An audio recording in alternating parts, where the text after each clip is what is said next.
በስመ አብ ወወልድ ወመንፈስ ቅዱስ አሐዱ አምላክ። አቤቱ የቅዱሳን አምላክ ሆይ በቸርነትህ በምሕረትህ በቅድስና ስፍራ እንድንሰበሰብ ስለረዳህን እናመሰግንሃለን።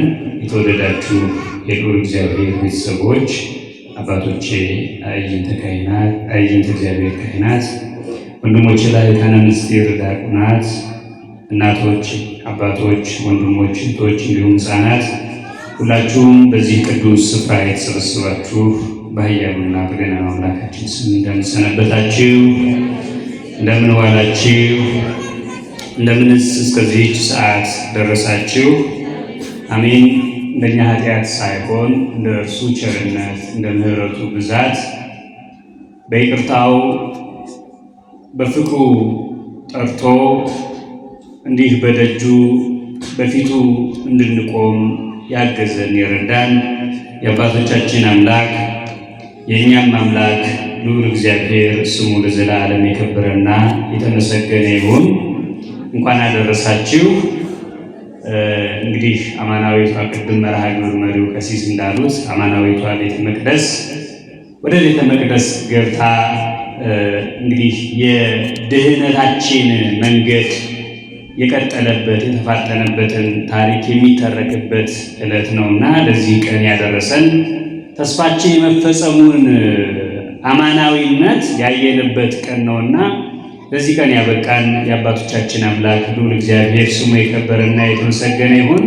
ከበዓሉ ረድኤት በረከትን ለሁላችንም ያድለን። እንግዲህ የበዓሉን ታሪክ ቤተ መቅደሱ መግባቷን እመቤታችን ቅድስት ድንግል ማርያም ነገ አባቶቻችን በሰፊው መምህራኑን ይዘው የሚያስተምሯችሁ ይሆናል።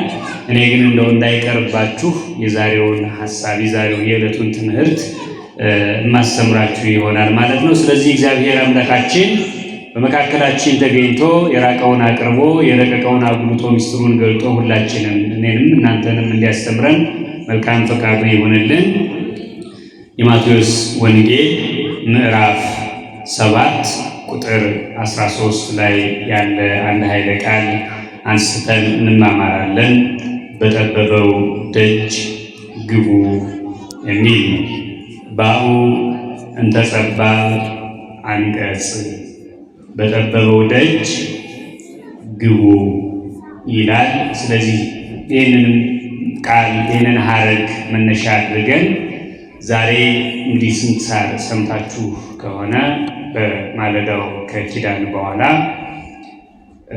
በዚህ ቀን ለነዚያ በናቡከደነጾር ዘመን እስራኤልን ናቡከደነጾር ወሮ በገዛት ጊዜ እስራኤል ለናቡከደነጾር ተላልፋ በተሰጠች ጊዜ ዳንኤል ስሙ ተቀይሮ ብልጣሶር ተብሎ አናንያ፣ አዛርያ እና ሚሳኤል ሲድራቅ፣ ሚሳቅና አብዲናጎን ተብለው ተሽጠው ወይንም ደግሞ በገዢዎቻቸው ስማቸው፣ ክብራቸው፣ ማንነታቸው እንዲቀየር ተደርጎ ለባዕድ ተሰጥተው በነበረበት ወቅት እግዚአብሔር ጥበብን በዚህ ቀን ገልጦላቸዋልና ለነዚህ ሦስቱ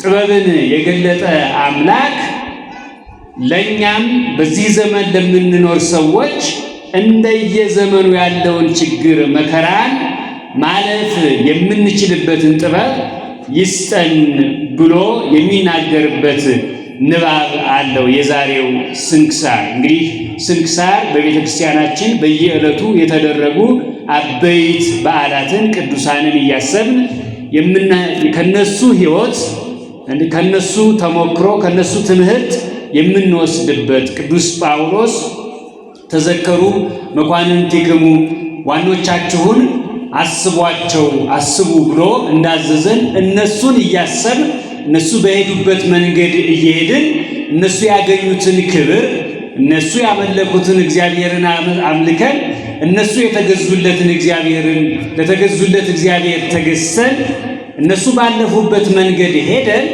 እኛም ደግሞ እነርሱ የወረሷትን ክብር እነሱ ያገኙትን ጸጋ፣ እነሱ ያገኙትን ሽልማት፣ እነሱ ያገኙትን አክሊል የምንመኝ ተስፋ የምናደርግነንና በእነሱ ሕይወት እንድንማር ቤተክርስቲያናችን በየዕለቱ በሁለት ትልልቅ መጻሕፍት ከፍላ በየዕለቱ የቅዱሳንን ሕይወት የቅዱሳንን ተጋድሎ ታሪካቸውን ታስነብበናለች፣ ታስደምጠናለች ማለት ነው።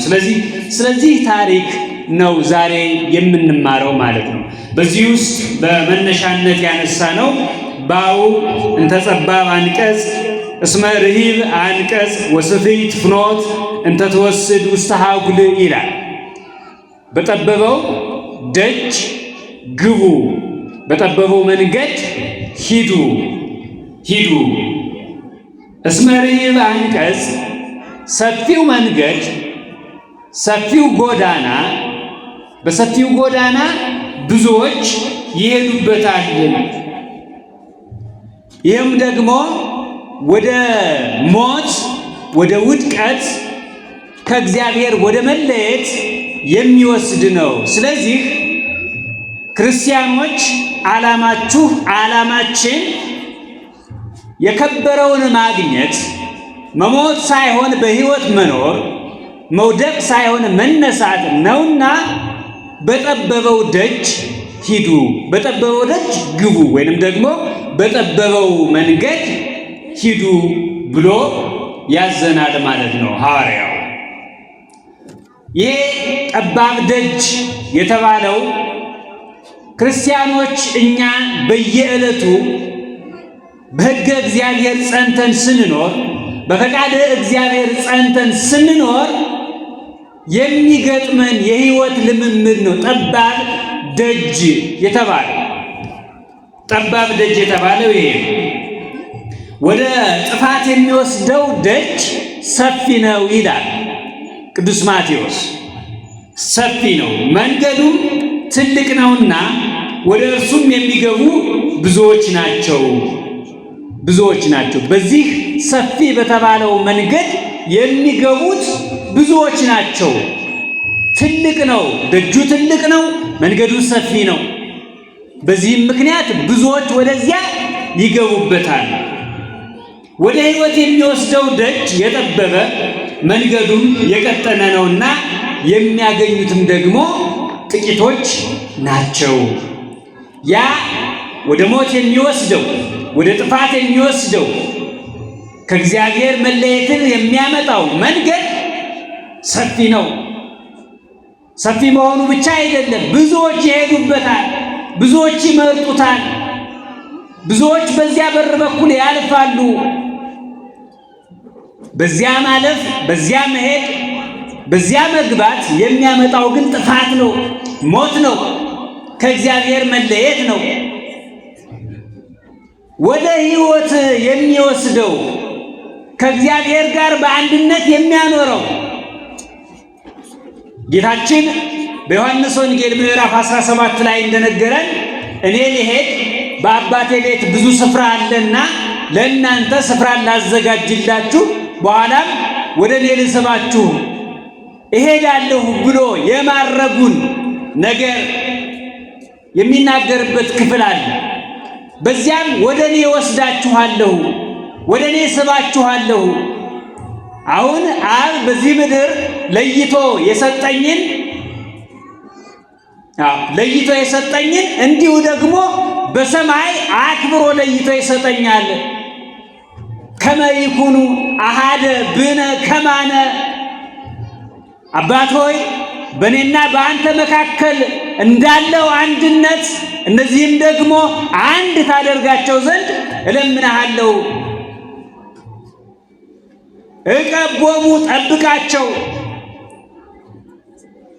ሰብስቧቸው ነበርና መርጧቸው ነበርና ሐዋርያቱን ከዚህ ዓለም ለይቷቸው ነበርና ተከተሉኝ ብሏቸው ነበርና አሁን ሲለያቸው ከነሱ ሲሄድ ቀድሞ ከአብ ዘንድ በነበረው ክብር አባቱ እንዲያከብረው ሲጠይቅ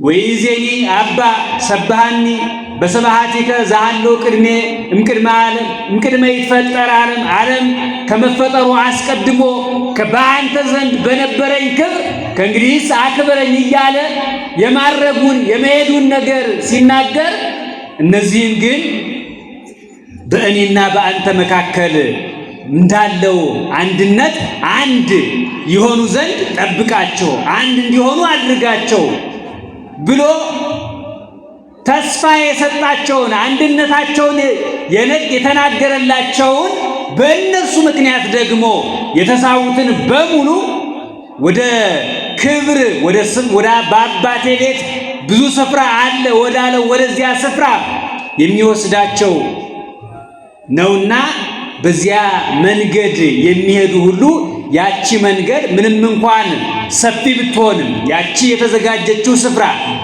ዓይን ያላየው ጆሮ ያልሰማው የተባለላት ስፍራ ምንም እንኳን ሁሉን መያዝ የምትችል ቢሆንም ግን እዚያች ስፍራ ለመድረስ ያለው ጉዞ ግን በጠባብ መንገድ የተመላ ነው። ወደዚያ ሰፊ መከራ ወደሌለበት ተድላ ደስታ ከመላእክቱ ጋር ተድላ ደስታ ወዳለበት ስፍራ የሚያስገባው ደጅ ግን ጠባብ ነው፣ አይገቡበትም። ብዙዎች አይገቡበትም። ብዙዎች ሊገቡበት ሊሄዱበት አይመርጡም። በጠባብ መንገድ የሚያልፉ ሰዎች ተጠባብቀው ተጠንቅቀው ምናልባት ከፊት ከኋላ ሰው ቢመጣ ራሳቸውን ጠብቀው እንደፈለጉ መፍጠን አይቻልም። ደግሞ ዝም ብሎ መቆም አይቻልም። ጠባብ ደጅ ነው፣ ጠባብ መንገድ ነው፣ መተላለፊያ ነው። ስለዚህ አንዱ ካላለፈ ያኛው አያልፍም። ስለዚህ ሰዓት ይዞ መጓዝን በጥንቃቄ መጓዝን ይጠይቃል ጠባብ መንገድ። እንግዲህ ስንቶቻችሁ ገጠር እንዳደጋችሁ አላውቅም። በገጠር በአንዱ እርሻና በዚያኛው እርሻ መካከል የምትኖር ጠባብ ቀጭን መንገድ አለች። በዚህ ስሚዛም ቢሉ ቀንጠፋም ቢሉ የሆነ እንደ አጥር የሚጠቀሙበት ተክል ይተክሉበታል። በተክሉ ማደግ መንዘርፈፍ ምክንያት አንደኛዋን መንገዷ ትጠባለች። ቀጭን መንገድ ናት። ስለዚህ በዚያች መንገድ እንስሳት እንዲጓዙ ቅደም ተከተላቸውን ጠብቀው ሰዎችን ቢጓዙ ቢያልፉበት መንገዳቸውን መስመራቸውን ጠብቀው ወዲያ ወዲህ ሳይሉ ያልፉበታል። ያቺ መንገድ እስክታልቅ ድረስ እንቅስቃሴው ሁሉ በአስተውሎት ይሆናል። ይህ የክርስቲያኖች ሕይወት ምሳሌ ነው። አረፍተ ዘመን እስከሚገድበን ድረስ በየዕለቱ ልንኖር የሚገባው ሕይወት ማሳያ ስለሆነ ነው። ባኡ እንተ ጠባብ አንቀጽ፣ በጠበበው ደጅ ግቡ፣ በጠባቡ መንገድ እለፉ ብሎ ወንጌላዊው የሚነግረን። ስለዚህ ጠባብ ደጅ ምንነት አባቶቻችን በብዙ መልክ ተርጉመው አስተምረውናል። ሰፊ በር ሰፊ መንገድ የተባለች በመጀመሪያ ደረጃ ኦሪት ናት። ስለ ኦሪት ለማ አቀብከ ኦሪተከ ትብል ከራሜከ፣ ኦሪትን የጠበካት። እንግዲህ ኦሪት የሚላት 10ቱን ትእዛዝ ነው። 10ቱን ትእዛዛት በሁለት ይጠቀለላሉ። በፍቅረ ቢጽና በፍቅረ እግዚአብሔር፣ እግዚአብሔርን መውደድና ደግሞ የሰው ልጅ መውደድ፣ ባልንጀራን መውደድ። ስለዚህ በፍቅር የሚጠቀለሉ እነዚህን እንዲሁም ደግሞ በምትክ የሚያምን ምሕረት የሌለውን ለምሳሌ ዓይን ላጠፋ ዓይኑ ይጥፋ የምትልን፣ እጅ ለቆረጠ እጁ ይቆረጥ፣ የገደለ ይገደል የምትል ሕግ አለች። ያችን ማንም ይፈጽማታል። ሰፊ ናት። ሰው በዚያ ተጠንቅቆ መኖር ይቻላል። ለምሳሌ በዚህ በማቴዎስ ወንጌል በሌላኛው ክፍል ላይ ስለ ኦሪት በኦሪት ስለተሰራው ሕግና እኔ ነቢያትንና ሕግንና ነቢያትን ልሽር አልመጣሁም ላጸናቸው እንጂ ብሎ በተናገረበት የወንጌል ክፍል ላይ ጌታ ወንጌል እንዴት ከኦሪት የጸናች የበለጠች የከበረች የተለየች ሕግ እንደሆነች ይናገራል። ለምሳሌ በኦሪት አትግደል ሲባል ሰምታችኋል። ያቺ ሕግ በአዲስ ኪዳን ጸንታለች፣ ተቀይራለች። በኦሪት አትግደል ትል የነበረችው ሕግ ዛሬ በወንድሙ ላይ በክፉ የሚቆጣ በወንድሙ ላይ በክፉ የሚቆጣ በጨለማ ውስጥ ይኖራል፣ የገሃነም ፍርድም ይገባዋል ብሎ ይገልጽ። ትናንት አትግደል የነበረችው ሕግ ዛሬ መቆጣት አይቻልም።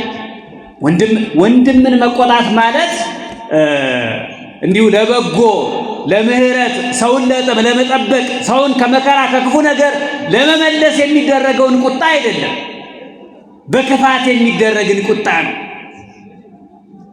ቂምን ነው።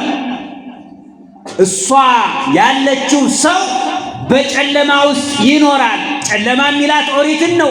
ክርስቶስ ሰው ሆኖ ያልተገለጠባት ናት። ያቺ ኦሪት መከራ የጸናባት ናት። ዓመተ ፍዳ ዓመተ ኩነኔ የተባለች ናት። መርገም ብቻ የሚነገርባት ናት። ተስፋ መቁረጥ የጸናባት ናት። በዚያች ዘመን ብዙ ቅዱሳን ተነስተዋል። ስም መጥቀስ እንችላለን።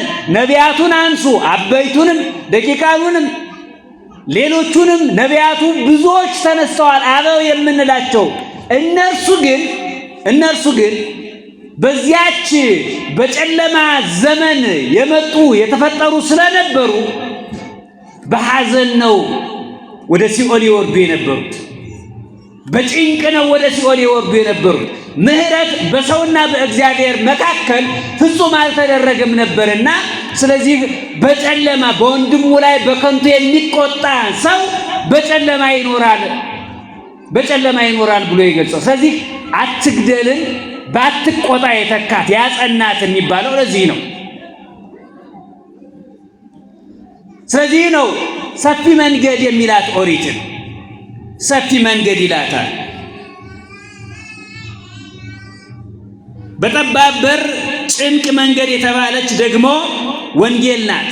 ወንጌል ጠባብ ደጅ ወይም ጭንቅ ያለባት ናት። በወንጌል አትግደል በኦሪት አትግደል የተባለው ዛሬ ደግሞ ወይንም ለገደለ ይገደል የምትልን ኦሪት፣ ዓይን ላወጣ ዓይኑን አውጣው የምትልን ኦሪት አንድ ሰው ቀኝ ፊትህን ቢመታው ቀኝ ጉንጭህን ቢመታው ግራህን አትከልክለው ወደምትል ሕግ ጸናች። ስለዚህ ያችኛዋን ሰፊ አላት፣ ይችኛዋን ጠባብ አላት። አንድ ሰው ልብስህን ቢቀማህ ልብስህን ቢወስድብህ መጎናጸፊያን ኀፍረትህን የምትሸፍንበትን አትከልክለው ወደሚል ጸናች። ስለዚህ ይቺ ጠባብ ደጅ ናት። ትፈትናለች።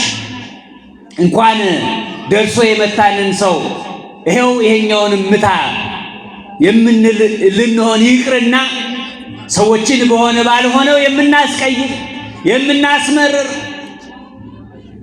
መፈጠራቸውን እንዲጠሉ የምናደርግ በነገር የምንኮተኩታቸው የምናስጨንቃቸው እንደዚህ አይነት ሕይወት ያለን ሰዎች አለ።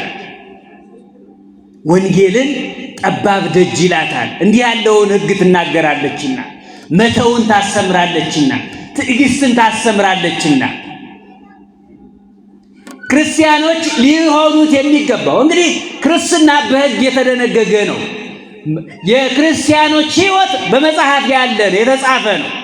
ስለዚህ ይሄንን በሕይወታችን ልምምድ ውስጥ ይሄንን ማድረግ የሚያስችል አሁን እንግዲህ ሕግም ላይ ተወው ይችላል። እንዲህ የሚያደርግን ሰው ግን ለክርስቲያኖች ሕግ መጥቶ እስኪፈርድላቸው የዚህ ምድር ሕግ መጥቶ እስኪፈርድላቸው አይደለም እንዲህ አይነት ነገር የተተወው።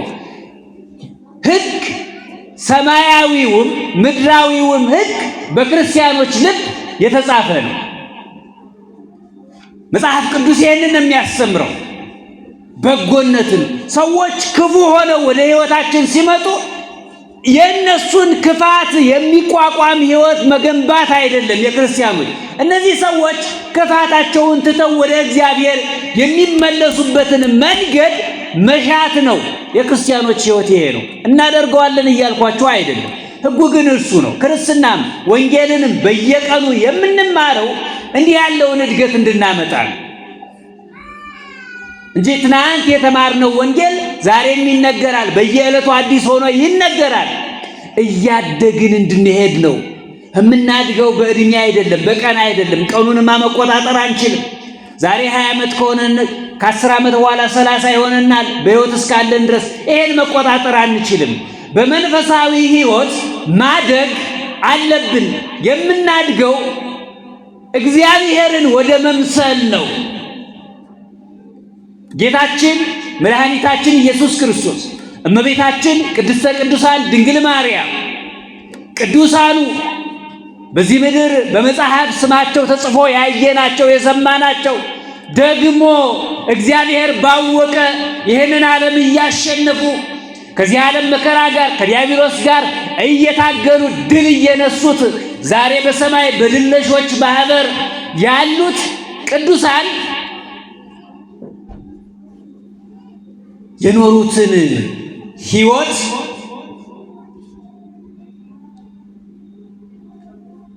እሱን እያሰብን ወደ እነሱ ሕይወት ነው የምናድገው።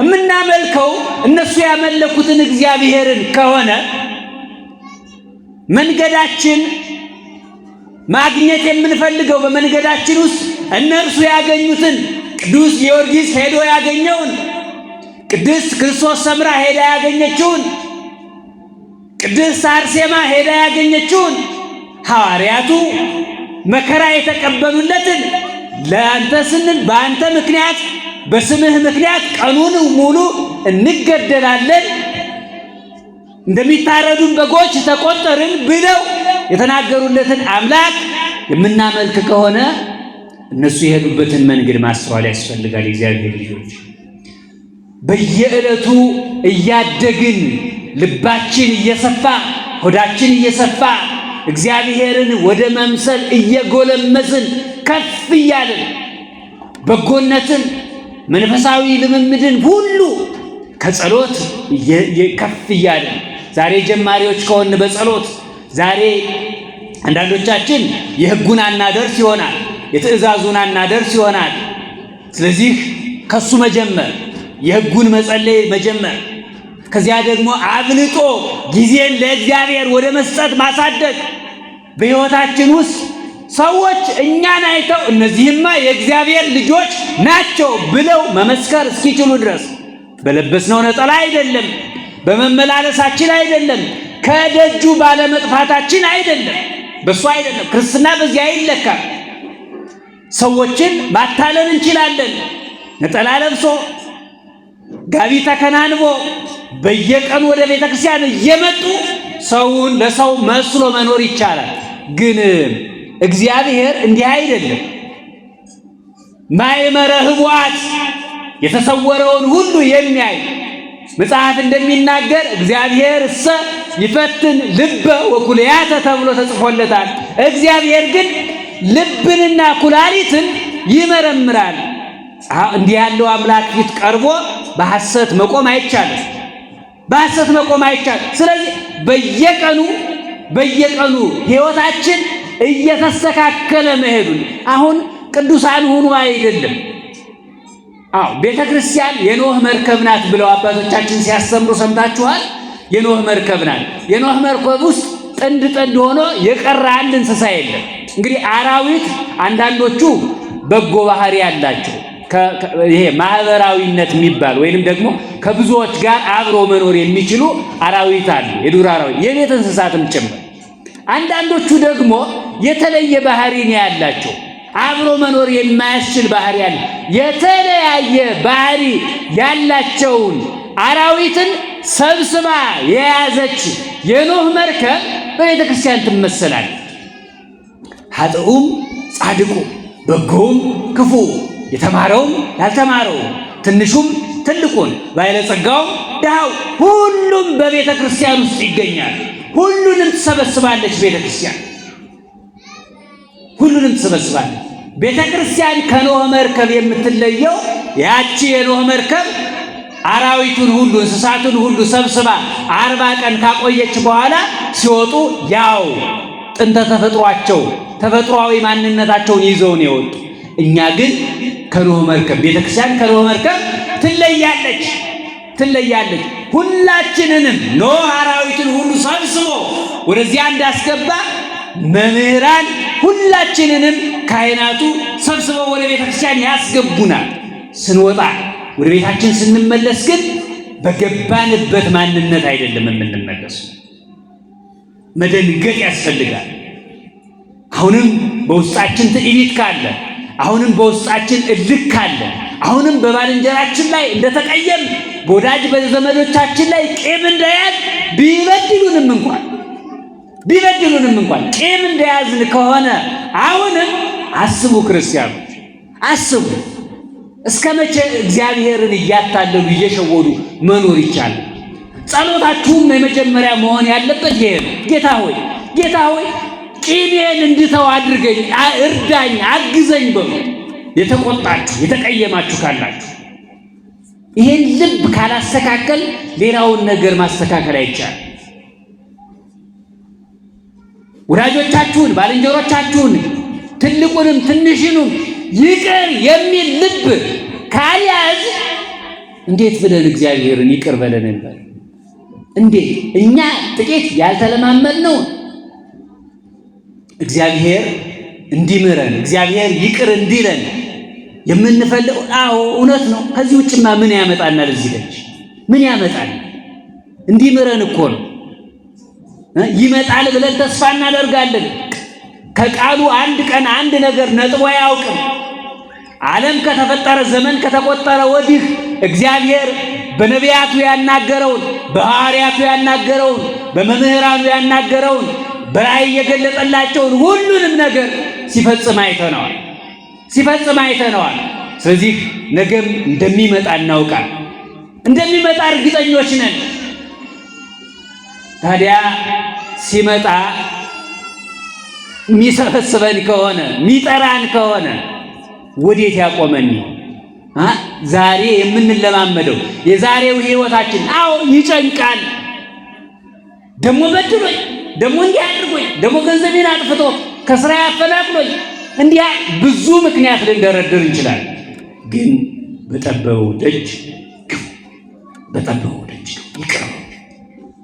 ይቅር በሉ።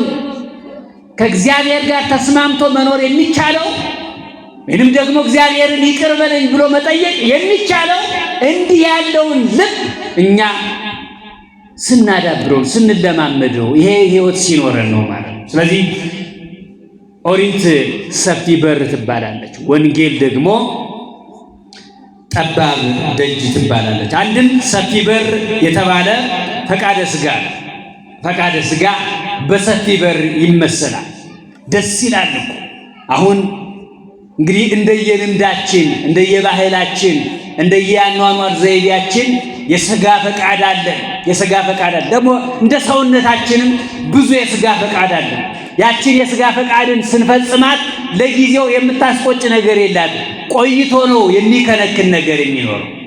ለጊዜው ደስ የሚያሰኝ ይመስላል። የሥጋ ፈቃድን ማሟላት በዚህ በገላትያ ምዕራፍ 5 ቁጥር 22 ላይ የተዘረዘሩት የሥጋ ፈቃዳትን መፈጸም ለጊዜው ያስደስታሉ። ደግሞ ምቹ ሁኔታ ታገኙበታላችሁ። የሚገርም እኮ ነው። አሁን ዛሬ ጾመ ነቢያትን እየጾምን ነው አይደል? ጾመ ነቢያትን እየጾምን ነው። እስከ ዛሬ ቁርስ ጋብዟችሁ የማያውቅ ሰው 4 ሰዓት 5 ሰዓት ይመጣና ቁርስ እንብላ ዛሬ እኔ ይከፋይ ይላል። እግዚአብሔር በየቀኑ በፍጹም በማንጠብቀው ነገር እንፈተናለን። ፈቃደ ሥጋችን አሁን ምግብ ቁም ነገር ያለው ነገር ሆኖ እኮ አይደለም። ቁም ነገር ያለው ነገር ሆኖ አይደለም። በተለይ ለክርስቲያኖች ግን በዚህም እንፈተናለን። ቤተክርስቲያንን እንሂድ፣ ጉባኤ እንማር፣ ችግረኞችን እንርዳ፣ በጎ ነገር እንስራ ብሎ በዚህ ወቅት የሚጎተጉት የሚጠራ ሰው ማግኘት እጅግ ከባድ ነው። ከዚህ በተቃራኒው እናድርግ የሚል ግን ጓደኛ አታጡ። እከሌን እናግዘው፣ እከሊት እኮ ደክማለች፣ እንዲህ ብሎ በጎ ነገርን የሚያሳስበን ሰው ለቡና ስንቀመጥ፣ ለሻይ ስንቀመጥ፣ በየትኛውም የሥራ አጋጣሚ ውስጥ ስንኖር እንደው እስኪ እባክህ እንደግፋቸው፣ እንዲህ እናድርገው፣ እከሌ እኮ ደክሟል፣ እከሌ እኮ አሞታል፣ እከሌ እኮ እንደው ቢቸግረው ነው ቢቸግራት ነው ብሎ በጎ የሚያሳስብ ሰው ማግኘት እጅግ ይከብዳል። ከዚያ በተቃራኒው ደግሞ ስለ እከሌ ክፉን ስለዚያኛው መጥፎውን መከራ የሚያበሉን ሰዎች ግን አናጣ። ስለዚህ የሥጋ ፈቃድ ሰፊ ነው፣ አማራጩ ብዙ ነው። ደግሞ ምቹ እንዲህ ያለው ጊዜ ላይ ፈተና አይበዛብንም። እንድንጭን ስንበላ ረሃብን እንድንረሳው ያደርገናል። እንጾማለን ብለን የቆምን ጊዜ ግን ጾማችንን እንድንተው ወይንም ደግሞ እስክንተው ድረስ ብዙ ነገር ይሄ ሰይጣን ያቀርብልናል። እንድንተው በዚያ ጸንተን ጠግበን እንድንኖር አይደለም ዓላማው፣ ጾሙን እንድንተው። ስለዚህ የሥጋ ፈቃድ ሰፊ ደጅ ነው። ብዙዎች በዚያ ይሄዱበታል። ብዙዎች ይሄንን ያደርጋሉ። ከየት እንዳመጡት አንሰማቸው። ጾመ ነቢያት የከሌ ወገሌ ነው ይላሉ። እንዴ ጾሙን ያንን በኋላ የምንጾመውን አብይ ያልነው ጌታ ራሱ ስለ ጾመው እንጂ በጾምነቱ በዚህኛው ጾምና በዚያኛው ጾም መካከል ልዩነት ያለው ሆኖ አይደለም። ያን ጾም እንደ ጾም ነው። በዚህንንም ጾም ስንጾም ዋጋው እኩል ነው። የምንጠይቀው ነገር ነው የሚለያየው። ራሳችንን ለእግዚአብሔር ማስገዛት ነው። በዚህኛውም በዚያኛው አይደለም። በሕግ ጾሞች ይቅርና በትእዛዝ ጾሞች ይቅርና በፈቃድ ጾም እንኳን ዓላማው ሰውነትን ለእግዚአብሔር ማስገዛት ነው። ሥጋን ለነፍስ ማስገዛት ነው እንጂ የገሌ ነው የዚያ ነው እያሉ ራስን ማታለል ይሄ የሚያዋጣ ከክርስቲያኖችም የሚጠበቅ አይደለም። ለበደላችን፣ ለክፋታችን፣ ለኃጢአታችን ምክንያት እየሰጠን መኖር አይቻልም። ልናደርገው እንችላለን፣ ግን የትም አያደርሰን፣ ከእግዚአብሔር ጋር የሚያኗኑር አይደለም። የሥጋ ፈቃድ ነው አለ። ጠባብ ደጅ ደግሞ የተባለች የነፍስ ፈቃድ ናት። የነፍስ ፈቃድ በጎ ማድረግን፣ ይቅር ማለትን፣ ትህትና፣ ትዕግስትን፣ ራስን መግዛት እንዲህ ያለው ነገር በሙሉ ጠባብ ደጅ ነው። ሲያደርጉት ሲሞክሩት ይፈትናል፣ ያስጨንቃል። እልክ አለ፣ ስሜት አለ። ይህንን ሁሉ መቆጣጠርን ይጠይቃል። ስለዚህ ክርስትና ግን ይሄን ነው፣ በጠባቡ ደጅ መኖር፣ ፈቃደ ነፍስን ከፍ ማድረግ፣ ከመብላት ይልቅ መጾምን ከፍ ማድረግ፣ ሰውን ከማማት ከመጎንተል ይልቅ ግን ከዚያ የተሻለ ደግሞ ሰውን ስለመረዳት፣ ሰውን በችግሩ ስለመድረስ ማሰብ፣ በጎም ይሁን ክፉ ሰውን ስለማገዝ ማሰብ ይጨንቃል። ሬ ደግሞ ምን አባቱ ሬቺ ደግሞ ምን አባቷ ማለትን ያስመኛል አንዳንድን ሰው ስናይ። ግን ክርስትና መንፈሳዊነት ጠባቡ ደጅ ይሄንን አይፈቅድም። ሰይጣን ክፉ ቢያሳስበው ነው እንጂ ወንድሜማ እንዲህ አይደለም፣ እህቴማ እንዲህ አይደለችም ብሎ ስለሌላው መጨነቅን ይፈልጋል ክርስትና።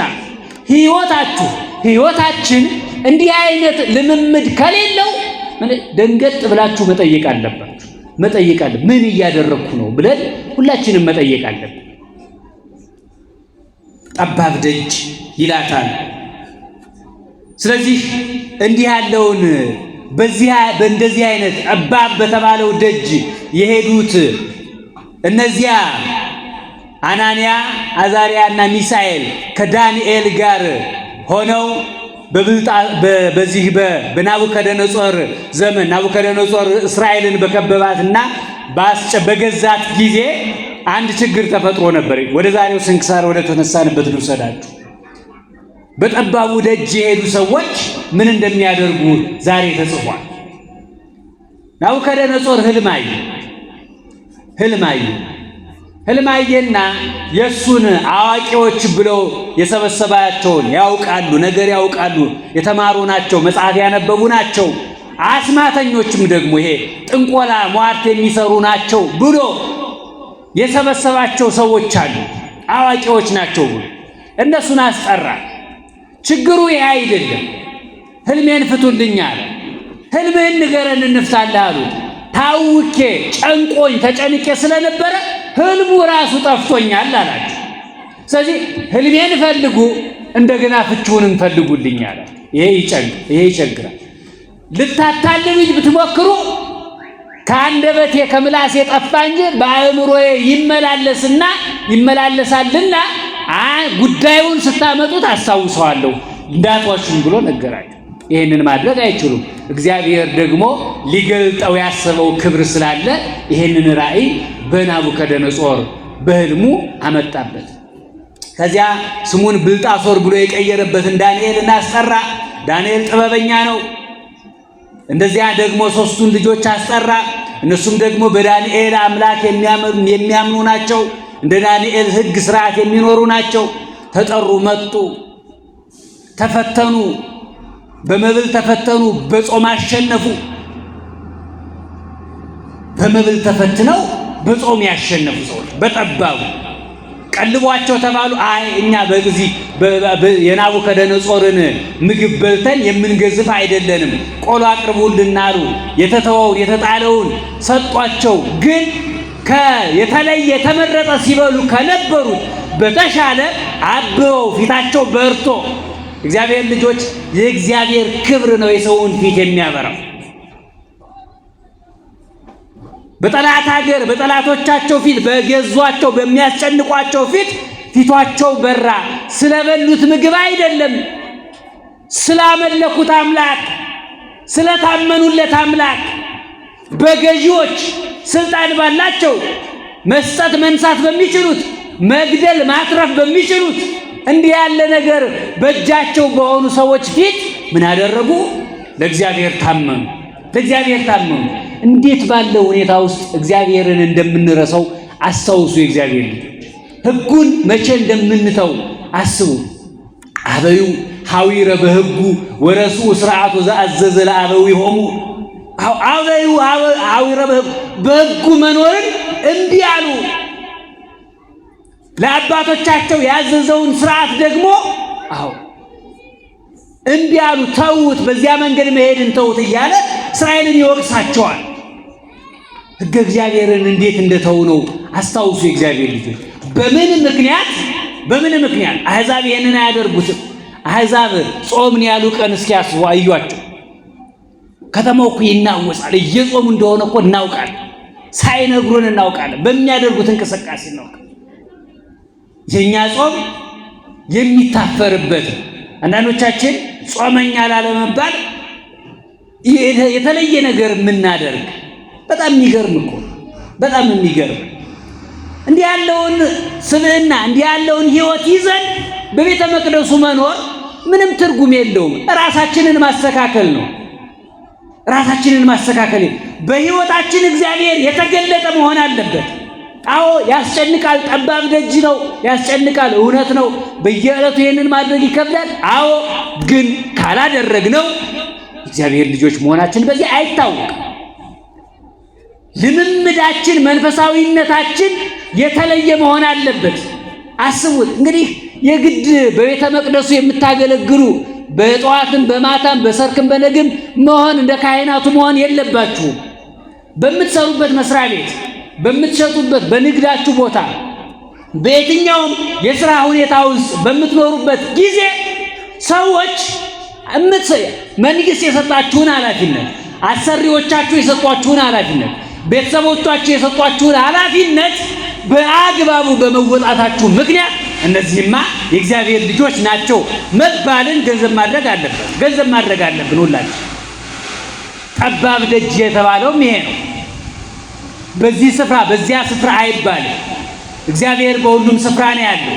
እግዚአብሔር ባለበት ሁሉ እኛ ለእርሱ ታምነን እንኖራለን። እና አናንያ አዛርያ ሚሳኤል ይሄንን ያደረጉት አብሏቸው አጠጧቸው ወደ ንጉሥ ፊት ሊቀርቡ ነውና ብለው ጠጁን፣ ጮማውን፣ የሚበላውን፣ የሚጠጣውን፣ የሚለበሰውን ሊያቀርቡላቸው አይ እኛማ ይሄንን አናደርግም ብለው ቆሎ እየበሉ ግን ከተቀለሙት የተመረጠ ከበሉ የተመረጠ ከለበሱት አምረው አብበው ተሽለው ተገኙ። ከዚያ በኋላ እግዚአብሔር በዳንኤል ላይ ያደረ እግዚአብሔር በናቡከደነጾር ፊት ተነጋግሮ ዳንኤል ጊዜ ስጠኝ ብሎ ከእግዚአብሔር ጋር ሊነጋገር የጠፋውንም ህልም ፍቺውንም ሊነግረው ቃል ገብቶለት ተለያዩ።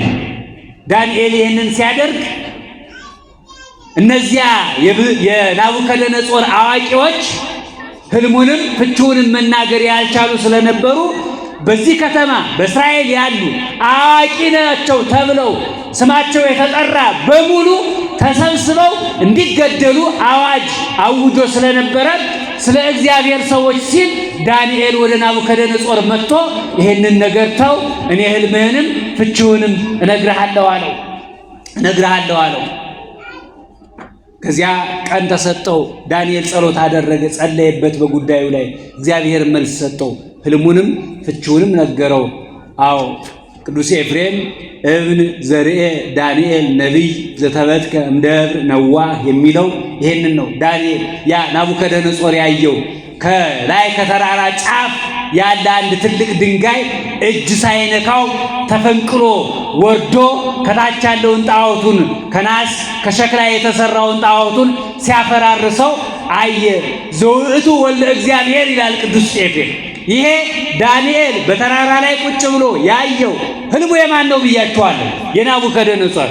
ዳንኤል ደግሞ እንደ ናቡከደነጾር ሆኖ ምክንያቱም ህልሙም ፍቺውም ጠፋብኝ ያለው ነበርና እግዚአብሔር ለዳንኤል ህልሙንም ፍቺውንም ነገረው። እግዚአብሔር ባወቀ ንጉሥ ሆይ በኋላ ላይ ሊሆን ያለውን ነገር አመላከተህ ብሎ ህልሙንም ፍቺውንም ነገረው። አዎ ይሄ ዳንኤል ከተራራ ላይ ተቀምጦ እጅ ሳይነካው ተፈንቅሎ ወርዶ ከታች ያለውን ጣዖቱን የሰበረው ድንጋይ እሱ ከእመቤታችን ከስጋዋ ስጋ እንበለ ዘርአ ብእሲ እጅ ሳይነካው ያለው ይሄንን እንበለ ዘርአ ብእሲ ከስጋዋ ስጋ ከነፍሷ ነፍስ ነስቶ የተወለደው እሱ ነው። ዘውእቱ ኢየሱስ ክርስቶስ እርሱ ነው ብሎ በኋላ ላይ ሊመጣ ያለውን ነገር ገልጦልሃልና የአባቶችህን አምላክ አመስግን ብሎት በዚያ ምክንያት እግዚአብሔር ከበረ። በጠባቡ ደጅ ሊሄዱ በመረጡ ሊሄዱ በፈቀዱ ሊሄዱ በወደዱ ሰዎች እግዚአብሔር ይከብራል፣ እነሱንም ያከብራቸዋል። ከዚያ ከእስር ቤት በግዞተኝነት ከሚኖሩበት ታሳሪዎች ከነበሩበት ወጥተው አራቱም ዳንኤል በንጉሡ ዘንድ ስሙ ብልጣሶር ተብሎ ባለሟል ሆነ። ደግሞ እነዚህ ሶስቱ ደግሞ የተለያየ ግዛት ተሰጥቷቸው የሚያስተዳድሩ የንጉሡ ምክትሎች እንዲሆኑ አደረጋቸው። ተመልከቱ፣ የመረጡት መንገድ ነው፣ የተከተሉት እግዚአብሔር ነው እንዲህ ያከበራቸው። አሁን በሕይወታችን እንደ ስደት የምንቆጥረው ልንወጣበት ልናመልጥበት እንደው እግዚአብሔር ከዚህ ነገርስ ባላቀቀኝ ነፃ ባወጣኝ የለህም ወይ አንዳንዴ ደግሞ የለህም ወይ ብለን የምንጠይቅበት ጉዳይ አለ።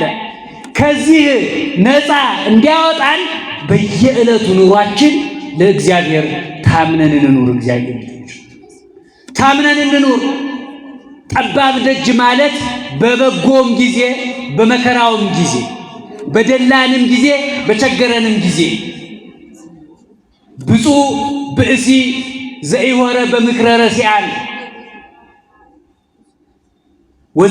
ወዘኢቆመ ውስተ ፍኖተ ኃጥአን ያችኛዋን የፈለኳት ወዘህጎ ያነብብ መዓልተ ወሌሊተ የምትለዋል ህጉን በቀንም በሌትም የሚያስብ ሰው እርሱ ምስጉን ነው።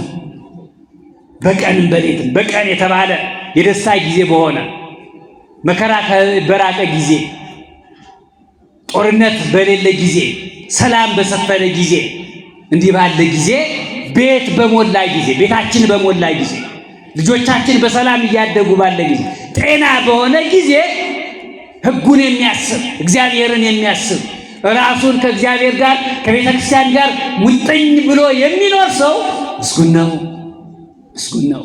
በሌሊትም አለ በሌሊትም ጊዜ መከራ በመጣ ጊዜ አሕዛብ በነገሱ ጊዜ አዎ ሞት በታወጀ ጊዜ ችግር በቤታችን በገባ ጊዜ በሽታ በገባ ጊዜ እግዚአብሔርን የሚያስረግም እንደ ኢዮብ ነገር በመጣ ጊዜ የእግዚአብሔርን ሕጉን የሚያስብ ሰው ምስጉን ነው። ይጨንቃል አንዳንዴ በመከራ ውስጥ እግዚአብሔርን ማሰብ። እውነት ነው እኮ ከዚያ መከራ የሚያሳልፈን እኮ እግዚአብሔር ነው። ግን መፍትሄ ዓለም ታቀርባለች። እንዲህ ብታደርግ እኮ እንዲያ ብታደርግ እኮ እንዲህ ብታደርግ እኮ ብሎ እምነታችን በእግዚአብሔር ላይ እንዳይሆን የሚገፋፉንን ነገሮች ታቀርባለች ዓለም። በዚህ ጊዜ እንዲህ ያለ ጭንቅ እንዲህ ያለ መከራ በሆነ ጊዜ ሕጉን የሚያስብ ሰው ምስጉን ነው፣ ምስጉን ነው። ጠባብ ደጅ የተባለው ይሄን ነው ማለት። ስለዚህ ክርስቲያኖች ይሄ ሁላችንም በሕይወታችን ልንለማመደው የሚገባ ነገር ነው። እግዚአብሔር ትናንትና ስለሰራነው ነገር ብቻ አይደለም፣ ዛሬ ስላለንበት ሕይወትም ነው የሚጠይቀን የሚጠብቀው። ከኛ የሚፈልገው የዛሬውን ዕለት በየቀኑ የምንኖረውን ሕይወት ነው። ስለዚህ በምንኖረው ሕይወት እግዚአብሔር ደስተኛ ነው ወይ ብላችሁ ሁላችሁም ጠይቁ። ካልሆነ እድሜ ለንስሐ ይስጠን። ሁላችን እድሜ ለንስሐ ይስጠን። የጎደለውን የምናቃናበት፣ የጎደለውን የምንሞላበት፣ ሕይወታችንን የምናስተካክልበት እድሜ መጠየቅ ያስፈልጋልና በጠባቡ ደጅ በጠባቡ ጎዳና እለፉ። ያስተማረን የመከረን የአባቶቻችን አምላክ የእኛም አምላክ ልዑል እግዚአብሔር የተመሰገነ ይሁን። ይቆያል።